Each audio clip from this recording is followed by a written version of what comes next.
सबसे पहले जैव प्रौद्योगिकी है क्या, इसको डिफाइन करना, कई तरह की परिभाषाएं हैं, लेकिन जो सर्वमान्य परिभाषा है, जो यूनाइटेड नेशन और विश्व स्वास्थ्य संगठन के द्वारा मानित है, जिसमें हम जीवों का प्रयोग करते हैं और खास करके सूक्ष्म जीवों का प्रयोग करते हैं, जिनमें हम परिवर्तन करते हैं और जिनके माध्यम से हम नए नए उत्पाद पैदा करते हैं जो हमारे लिए कल्याणकारी होते हैं और नई नई प्रक्रियाओं को विकसित करते हैं। तो जैव प्रौद्योगिकी कई शाखाओं में विभक्त हो चुकी है। श्वेत जैव प्रौद्योगिकी, जिसको हम औद्योगिक जैव प्रौद्योगिकी के नाम से जानते हैं, हमारे उद्योगों में, हमारे जो इंडस्ट्रीज में जो जैव प्रौद्योगिकी का प्रयोग है उसको हम श्वेत जैव प्रौद्योगिकी बोलते हैं। लाल जैव प्रौद्योगिकी जो हमारे मेडिसिन से संबंधित है, जो दवाइयों से संबंधित है, जो फार्मास्यूटिकल्स से संबंधित है, उसको हम लाल जैव प्रौद्योगिकी बोलते हैं। दूसरा जैव प्रौद्योगिकी जो हमारे पर्यावरण से संबंधित, जो भी हम जैव प्रौद्योगिकी के माध्यम से करते हैं उसको पर्यावरण जैव प्रौद्योगिकी। और पर्यावरण कितना महत्वपूर्ण है, आज पूरी दुनिया इसके लिए कितनी चिंतित है। जैव प्रौद्योगिकी इस क्षेत्र में भी अपनी अहम भूमिका निभा रही है और हम आशान्वित होकर इसकी तरफ देख रहे हैं कि शायद जैव प्रौद्योगिकी का प्रयोग करके हम अपने पर्यावरण को कुछ सुधार सकते हैं, ताकि आने वाली पीढ़ी को हम एक समुचित, एक शुद्ध वातावरण, एक शुद्ध पर्यावरण दे सकें। नीली जैव प्रौद्योगिकी जो कि समुद्र भी एक अपने आप में एक संसार है, उसमें जीव जंतु तमाम तरह के रहते हैं, तमाम तरह की परिस्थितियां होती हैं उसमें, उसका भी हम प्रयोग किस तरह से मानव जीवन के कल्याण के लिए कर सकते हैं, उस पर भी काफी काम हो रहा है।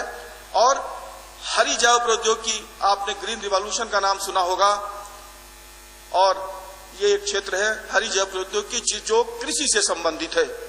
कृषि से संबंधित है, कृषि हमारे जीवन का आधार है और इस देश का आधार है, इस देश की अर्थव्यवस्था का आधार है। और कृषि के क्षेत्र में हम आगे बढ़कर के तमाम नई तरह की ऐसी चीजों को पैदा कर सकते हैं जिससे कि मानव के जीवन को हम और ऊंचाई तक ले जा सकते हैं। तो मानव जीवन में जो भी कल्याण के लिए साइंस का प्रयोग करते हैं वही जैव प्रौद्योगिकी है।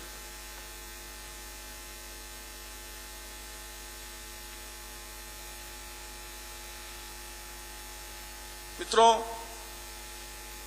जैव प्रौद्योगिकी के माध्यम से वंशानुगत रोग, ऐसी बीमारियां जो हमें अपने पेरेंट्स से मिलती हैं, अपने माँ बाप से मिलती हैं, जो हमारे ऐसी बीमारियां जो हमारे डीएनए में समाहित हैं, हमारे जीन में समाहित हैं, ऐसी बीमारियों को हमको पहचानना हमारे लिए एक चुनौती है। और ऐसी बीमारियों को हम जैव प्रौद्योगिकी के माध्यम से पहचानने का काम कर रहे हैं। बच्चों को पता होगा कि जो कुछ भी हम हैं, जो कुछ भी एक मनुष्य होता है, वह उसके अंदर जो डीएनए होता है, उसके अंदर जो जीन होता है, उसी की प्रतिकृति होता है। हमारा आचार, हमारा व्यवहार, हमारा दृश्य, हमारा जो मॉर्फोलॉजी है, हम जैसे हैं, ये सब कुछ हमारे अंदर जो डीएनए है वही डिसाइड करता है। तो हमारे लिए ब्लूप्रिंट का काम करता है। वंशानुगत रोगों की पहचान हमारे लिए चुनौती है और ऐसे रोगों की सटीक पहचान में जैव प्रौद्योगिकी अपनी महती भूमिका अदा कर रहा है। और इसके लिए हम तमाम तरह के तकनीकियों का भी विकास कर रहे हैं। जैसे एक टर्म आता है जेनेटिक काउंसलिंग। जेनेटिक काउंसलिंग के माध्यम से गर्भ में पल रहे बच्चे के बारे में हम पता कर सकते हैं कि क्या कोई उसको वंशानुगत रोग तो नहीं है, ताकि उसके पैदा होने के बाद आने वाली समस्याओं से हम निजात पा सकें। यह बहुत ही जरूरी है। आज भी बच्चे वंशानुगत रोगों के साथ पैदा होते हैं, उनका जीवन तो दुष्कर होता ही है, साथ में परिवार और समाज पर भी वो एक टैक्स के रूप में काम करते हैं। तो ऐसे रोगों को जो हमारे जन्म से हमारे साथ आती हैं, उनको जेनेटिक काउंसलिंग के माध्यम से हम पहचान करके उनको दूर कर सकते हैं। मोनोक्लोनल एंटीबॉडीज ये नए मॉलिक्यूल्स हैं जो हमारे लिए बहुत ही उपयोगी हैं। ये जो एंटीबॉडीज हैं ये हमारे शरीर में पैदा होते हैं, हर जीव के शरीर में पैदा होते हैं, जंतुओं के शरीर में, और हमको होने वाली रोगों से, बीमारियों से बचाते हैं, हमारी रक्षा करते हैं।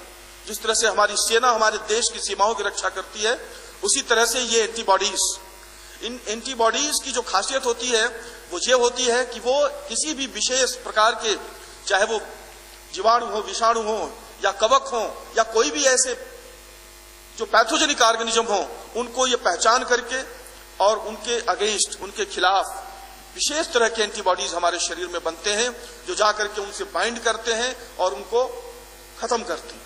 इस तरह से हमारी रक्षा हो पाती है और हम जीवित हैं। इनके अभाव में हमारा जीवन बहुत ही मुश्किल है। ये मोनोक्लोनल एंटीबॉडी बहुत ही खास तरह की मोनोक्लोनल एंटीबॉडीज होती हैं जो सिर्फ और सिर्फ किसी एक विशेष मॉलिक्यूल से ही जाकर के बाइंड कर सकती है। इसलिए ये हमारे लिए बहुत ही इंपॉर्टेंट है। जैसे मैं आपको एक एग्जांपल बताऊं, इस हाल में किसी एक इंसान के बारे की पहचान यदि आपसे पूछी जाए या बाहर से कोई आ रहा हो, बोला जाए कि आप उनसे जाकर मिलिएगा, तो उनकी कोई ना कोई पहचान बतानी पड़ेगी। ये नहीं बताया जा सकता कि उनके 2 हाथ होंगे, 2 पैर होंगे, 2 आंखें होंगी, ये नहीं बता सकते। हम बताएंगे कि क्या उनकी खासियत है, कोई एक ऐसी पहचान जो इस हाल में उपस्थित किसी अन्य व्यक्ति में नहीं हो, तभी आप उसको पहचान पाएंगे। ठीक वैसे ही मोनोक्लोनल एंटीबॉडीज एक किसी खास मॉलिक्यूल से ही बाइंड करती हैं, और यदि उस मॉलिक्यूल, इस मोनोक्लोनल एंटीबॉडी को एक साथ हम मिलाएंगे और जब वो बाइंड कर जाएंगी तो हम समझ जाएंगे कि वो मॉलिक्यूल वही है। मोनोक्लोनल एंटीबॉडीज का हम 2 तरीके से प्रयोग कर सकते हैं। एक तो बीमारियों के डायग्नोस्टिक्स में, उनकी पहचान में, और दूसरा बीमारियों से निजात में, जिसको बोलते हैं डायग्नोसिस एंड थेरेपी। आपने सुना होगा एलाइजा, जो एड्स से संबंधित है, उससे आपने रिलेटेड सुना होगा एलाइजा, एंजाइम लिंक्ड इम्यूनोसॉर्बेंट एसे। ये एक विशेष तरह की तकनीकी है जिसके माध्यम से हम HIV को, जो एड्स का वायरस है, उसको हम पहचान लेते हैं। कौन सा मनुष्य HIV जिसके अंदर है, उसको पहचानने के लिए हम इन मोनोक्लोनल एंटीबॉडीज का प्रयोग करते हैं। इसके अलावा तमाम तरह की जो टेक्निक्स हैं, तकनीकियां हैं, उनमें भी हम मोनोक्लोनल एंटीबॉडीज का प्रयोग करते हैं। आजकल डायग्नोस्टिक इमेजिंग चल रही है, जिसमें शरीर के अंदर किस क्षेत्र में, किस भाग में, किस ऊतक में, किस ऑर्गन में क्या प्रॉब्लम है, उसको हम डायग्नोस्टिक इमेजिंग के माध्यम से पता कर सकते हैं। इसमें हम मोनोक्लोनल एंटीबॉडी लेते हैं और उसको रेडियो एक्टिव लेबल कर देते हैं, रेडियो एक्टिव मॉलिक्यूल से जोड़ देते हैं इसको, जैसे कि टेक्नीशियम 99 या आयोडीन 131। तो ऐसे रेडियो एक्टिव मॉलिक्यूल्स को हम मोनोक्लोनल एंटीबॉडी से जोड़ देते हैं और उसको ब्लड में इंजेक्ट कर देते हैं, और ये मोनोक्लोनल एंटीबॉडी उस खास जगह पे रुकते हैं बॉडी में जहां पे कोई प्रॉब्लम है, या तो कोई इन्फेक्शन है या किसी तरह की टूट फूट है, कोशिकाएं मर रही हों या कोशिकाएं घायल हों हमारे शरीर में, वहां पर जाकर के किसी खास मॉलिक्यूल से बाइंड करते हैं और इस तरह से हमको एक इमेज दिखाई देता है कि हमारे शरीर के अंदर कहां पर प्रॉब्लम है, जिसको हम बाहर से नहीं देख सकते। हृदय संवाही रोग, हृदय से मायोकार्डियल इंफार्क्शन, जो हमारे हृदय की बीमारियां होती हैं, जब हमारे हृदय में कोई भी कोशिका मृत होती है, मरती है, तो उस दौरान वो एक खास तरह की प्रोटीन पैदा करती है जिसको बोलते हैं मायोसिन। हम मायोसिन के स्पेसिफिक मोनोक्लोनल एंटीबॉडीज को यूज कर सकते हैं। जब हम मोनोक्लोनल एंटीबॉडी इंसर्ट करेंगे अपनी बॉडी में, तो वो जा करके हृदय में उस मायोसिन से जाकर के बाइंड करेगा और तब हमें पता चलेगा कि हृदय में कहां पर समस्या है, क्या प्रॉब्लम है। ब्लड क्लॉटिंग, रक्त के थक्के का जमना, रक्त के थक्कों के जमने में फाइब्रिन का बहुत ज्यादा रोल होता है और फाइब्रिन के खास उसके खिलाफ बनाए गए मोनोक्लोनल एंटीबॉडीज का हम प्रयोग कर सकते हैं। जहां भी हमारे शरीर में रक्त की धमनियों में जहां रक्त का प्रवाह रुकता है, जहां रक्त का थक्का बनता है, वहां पर फाइब्रिन प्रोटीन ज्यादा होगी और जब मोनोक्लोनल एंटीबॉडी हम उसमें जब डालेंगे तो जाकर के वहां बाइंड करेगा और वहां हमें पता चलेगा कि यहां पर रक्त का थक्का जमा हुआ है। जीवाणुओं के संक्रमण, कोई भी जीवाणु, कोई भी बैक्टीरिया यदि हमारे शरीर के अंदर आता है तो उसके जीवाणु के किसी खास प्रोटीन के अगेंस्ट बनाए गए मोनोक्लोनल एंटीबॉडी का हम प्रयोग उसकी पहचान में कर सकते हैं। इसका जो थेरेपी में यूज हो मोनोक्लोनल एंटीबॉडीज का, रोग कारक एजेंटों, कोई भी बैक्टीरिया हो, वायरस हो, उसको समापन करने में हमारे शरीर में यदि है तो हम उसको खत्म कर सकते हैं। कैंसर के उपचार में, कैंसर एक बड़ी महाबीमारी है जिसका इलाज आज तक अभी तक समुचित रूप से हमारे सामने नहीं आया है। इसमें मोनोक्लोनल एंटीबॉडीज भी बहुत ही महत्वपूर्ण भूमिका निभा रही हैं और कैंसर सेल्स पे कुछ खास तरह के मॉलिक्यूल्स होते हैं, मार्कर्स होते हैं, उनको ये मोनोक्लोनल एंटीबॉडी पहचान सकती हैं और हमें सूचना दे सकती है कि ये कैंसर है। जब कैंसर हमारे शरीर में फैल जाता है पूरी बॉडी में, जिसको मेटास्टेसिस बोलते हैं, तो वो भी सारी सूचना हम मोनोक्लोनल एंटीबॉडीज के माध्यम से प्राप्त कर सकते हैं।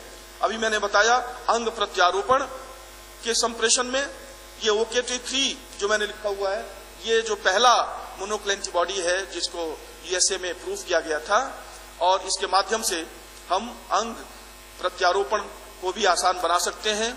और जो अंग प्रत्यारोपण में जो सबसे बड़ी समस्या है, जो रिजेक्शन होता है, जब हम किसी एक व्यक्ति का आर्गन या टिश्यू किसी दूसरे में डालते हैं तो उसमें रिजेक्शन होता है, वो रिजेक्ट हो जाती है। आपने सुना होगा आर्गन ट्रांसप्लांट का रिजेक्शन, किडनी ट्रांसप्लांट हुई, रिजेक्ट हो गई, लिवर ट्रांसप्लांट हुआ, रिजेक्ट हो गया, क्योंकि वो किसी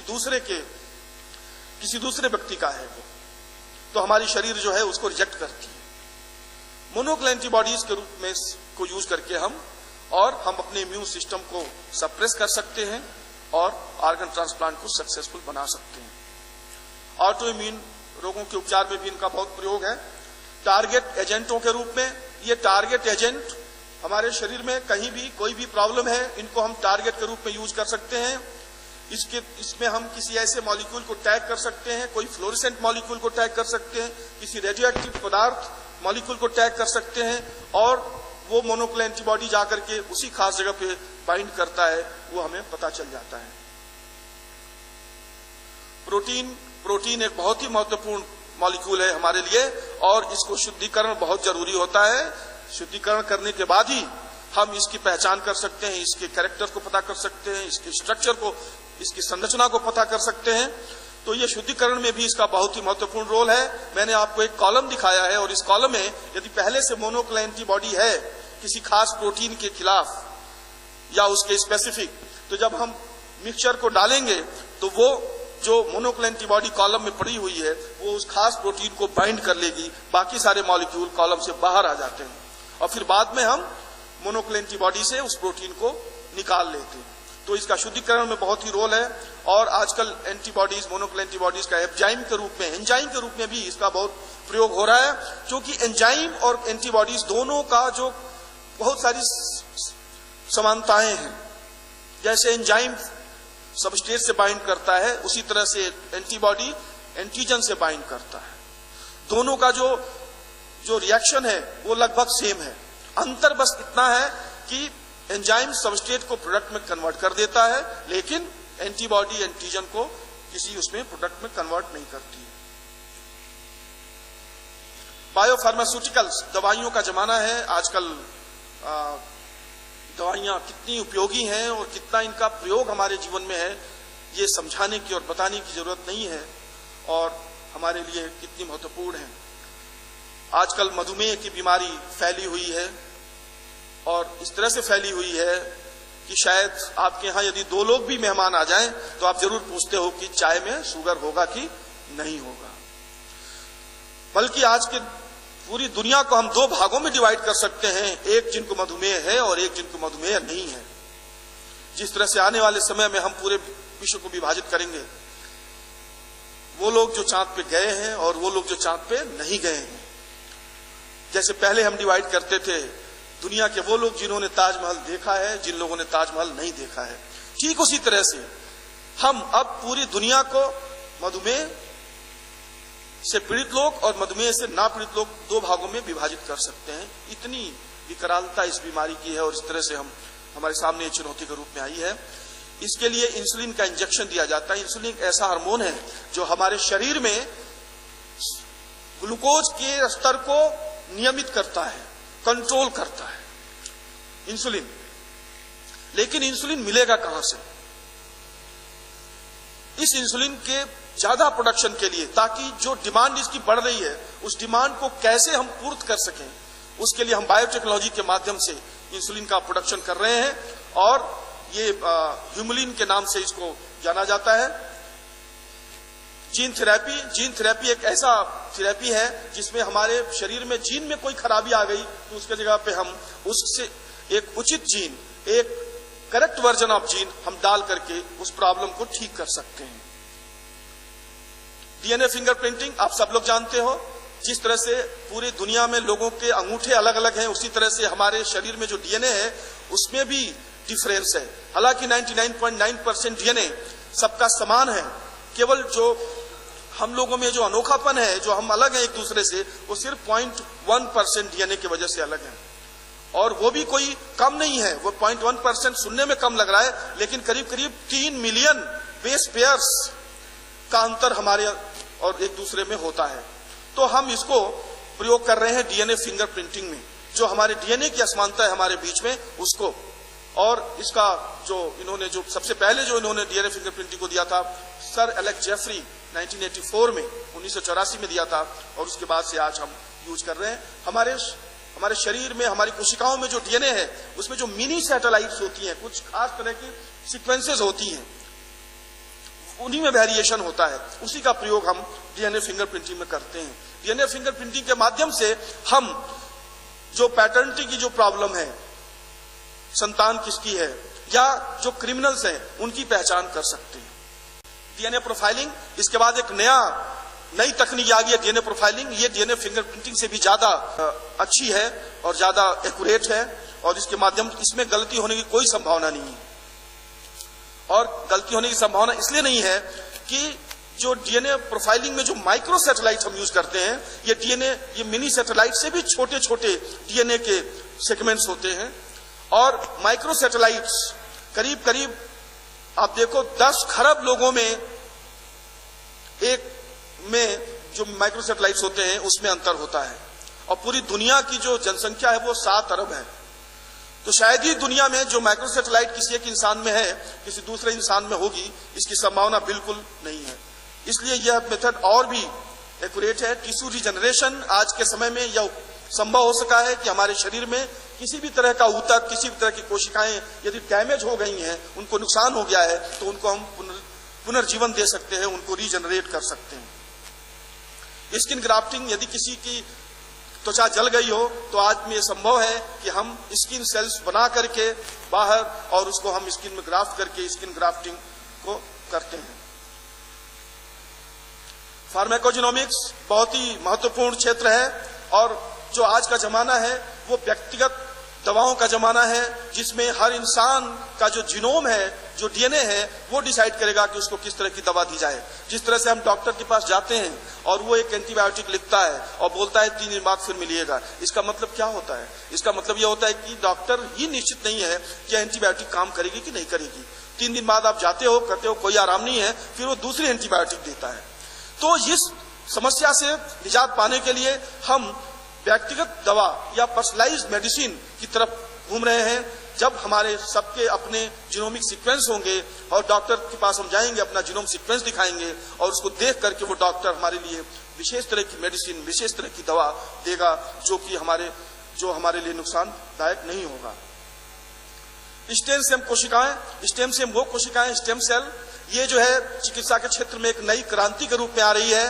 और स्टेम सेल के माध्यम से हम जो कोई हमारा आर्गन यदि काम नहीं कर रहा है, कोई ऊतक यदि हमारा डैमेज्ड है, तो उसको हम कोशिकाओं के माध्यम से ठीक कर सकते हैं। और स्टेम सेल में यह क्षमता होती है, आज ये संभव हो सका है कि हम किसी भी कोशिका को लेकर के, खास करके स्टेम सेल को लेकर के, जिस तरह के भी कोशिका हम बनाना चाहते हैं वो बना सकते हैं। जैसे यदि किसी को मधुमेह है तो मधुमेह में जो बीटा सेल्स हैं वो इंसुलिन का सिक्रीशन बंद कर देती हैं, तो हम चाहें तो उसके अंदर से स्टेम सेल को लेकर के और बीटा सेल्स बना सकते हैं और हम उसके जो मधुमेह की बीमारी है उसको ठीक कर सकते हैं। स्टेम सेल इनका प्रयोग बहुत ही लगभग हर चीजों में है। बाल्डनेस, ब्लाइंडनेस, गंजापन, बहरापन, अंधापन, या हार्ट की कोई प्रॉब्लम है, या कोई मसल की प्रॉब्लम है, या डायबिटीज की प्रॉब्लम है, पार्किंसन है, अल्जाइमर, जितने भी बीमारियां हैं, अधिकांश बीमारियों को हम स्टेम सेल के माध्यम से ठीक कर सकते हैं आने वाले समय में। और आपको आश्चर्य नहीं होना चाहिए, आने वाले समय में ऑर्गन्स भी मिलेंगे, ऑर्गन्स के शायद शोरूम भी हों, जिससे कि हम लोगों की बीमारियों को ठीक कर सकते हैं। क्लोनिंग के माध्यम से भी हम स्टेम सेल बना सकते हैं। और क्लोनिंग के बारे में आप सब लोग जानते हो कैसे जो है क्लोनिंग, हम एक जीव का दूसरे उसका जो क्लोन है उसको हम बना सकते हैं, पैदा कर सकते हैं। आज ये संभव हो सका है और इसका यदि हम लोग उचित उपयोग कर सकें तो अच्छी बात है, लेकिन इसके दुरुपयोग होने की संभावनाएं हैं। इसलिए इसमें बहुत ही कंट्रोवर्सीज हैं, बहुत सारे लोगों के प्रश्न हैं, इसलिए इस पे ह्यूमन क्लोनिंग पे तो अभी बैन है। और बाकी जो जंतु है जैसे गाय है, बकरी है, उससे हम अच्छी चीजों को प्राप्त करने के लिए, चाहे उनकी दूध में हम चाहें तो उसके दूध को हम ज्यादा न्यूट्रिशियस बना सकते हैं, उसके दूध में हम चाहें तो दवाइयों का सिक्रीशन करा सकते हैं, वैक्सीन का सिक्रीशन करा सकते हैं। और गाय का दूध या बकरी का दूध पीने से हमारे अंदर वो मेडिसिन जाएगा, हमारे अंदर वैक्सीनेशन होगा। इस तरह के भी काम हो रहे हैं। आधुनिक वैक्सीन, इसके बारे में मैं एडिबल वैक्सीन की बात करूंगा। वैक्सीन आज तक हम लेते हैं इंजेक्शन के माध्यम से या हम ओरली लेते हैं, लेकिन अब समय आ रहा है जब बनाना वैक्सीन, बनाना आप खाएंगे और आपके अंदर वैक्सीनेशन हो जाएगा, आपका टीकाकरण हो जाएगा। भोजन के क्षेत्र में मैं कहना चाहता हूं, कृषि के क्षेत्र में जमीन लगातार, कृषि योग्य भूमि घट रही है और जनसंख्या लगातार बढ़ रही है। अतः हमारे सामने एक बहुत बड़ी चुनौती है कि इस बढ़ती हुई जनसंख्या को किस तरह से हम समुचित भोजन मुहैया कराएं, और इसके लिए बायोटेक्नोलॉजी अपनी अहम भूमिका निभा रहा है। और हम transgenic plants, transgenic food crops बना रहे हैं जो विपरीत परिस्थितियों में भी अपने आप प्रोडक्शन कर सकते हैं। जैसे टमाटर का मैं उदाहरण दूं, आज ये संभव हो सका है कि 12 महीने टमाटर उपलब्ध है। फ्लेवर सेवर्ड टोमेटो आपने सुना होगा, पहले ऐसा नहीं था, पहले सीजन में टमाटर मिलते थे और खराब हो जाते थे। आज ये पॉसिबल है कि जो टमाटर है वो आप 1 हफ्ते बाहर रखिए, उसमें कोई डैमेज नहीं होता है। तो प्रिजर्वेशन, कंजर्वेशन और जो ट्रांसपोर्टेशन है टमाटर और टमाटर जैसी सब्जियों का, यह इस मुश्किल को कम किया जा सका है बायोटेक्नोलॉजी के माध्यम से। खाद्य तेल, ऐसे जो खाद्य तेल हम बना रहे हैं जिसमें फैट या लिपिड्स की मात्रा कम हो, जिससे कि हमारे अंदर कोलेस्ट्रॉल ना हो। एक बहुत ही महत्वपूर्ण मैं बताना चाहूंगा, गोल्डन राइस एक ऐसी धान की प्रजाति पैदा की गई है, बनाई गई है, जिसमें विटामिन ए की प्रचुर मात्रा है। और विटामिन ए के कमी से लाखों लोग, 10 लाख बच्चे हर साल मरते हैं। तो गोल्डन राइस का प्रयोग करके हम उन बच्चों को बचा सकते हैं, उनके जीवन को बचा सकते हैं, उनकी आंखों को होने वाली बीमारियों को बचा सकते हैं। इसको बोलते हैं गोल्डन राइस। ये मार्केट में अभी आई नहीं है, आने वाली है। ये बायो फार्मिंग, क्रॉप्स को मेडिसिन, दवाइयों को बनाने के लिए हम प्रयोग कर सकते हैं। और जो क्रॉप्स हैं, हमारे देश की जो क्रॉप्स है, अधिकांश क्रॉप्स खराब हो जाती है क्योंकि उसमें कीड़े लग जाते हैं, या सूखा पड़ जाता है, या ज्यादा पानी बरस जाता है। तो ऐसे हम क्रॉप्स पैदा कर रहे हैं जिसको कीड़े खा नहीं सकते हैं, जिसको सूखे का कोई असर नहीं होगा, या पानी बाढ़ आ जाएगी तो भी कोई असर नहीं होगा, या जमीन में परिवर्तन हो जाएगा तो भी कोई असर नहीं होगा, और वो ग्रो करेगा, हमारी प्रोडक्टिविटी बनी रहेगी। इस तरफ भी बायोटेक्नोलॉजी अपनी भूमिका अदा कर रहा है। और इस तरह से हम देखते हैं, इसका प्रमाण है कि 2015 में करीब 16.7 मिलियन किसानों द्वारा 29 देशों में 179.7 मिलियन हेक्टेयर भूमि पर बायोटेक फसलें उगाई जा रही हैं। और 2015 में अमेरिका में उगाए गए 92% मक्का, 94% सोयाबीन और 94% कपास जेनेटिकली मॉडिफाइड नस्ल के थे। और इस तरह से इसकी स्वीकार्यता पूरी दुनिया में है, पूरी दुनिया के लोगों में है। और मुझे उम्मीद है बायोटेक्नोलॉजी आगे और भी अपनी भूमिका निभाएगा। Thank you so much.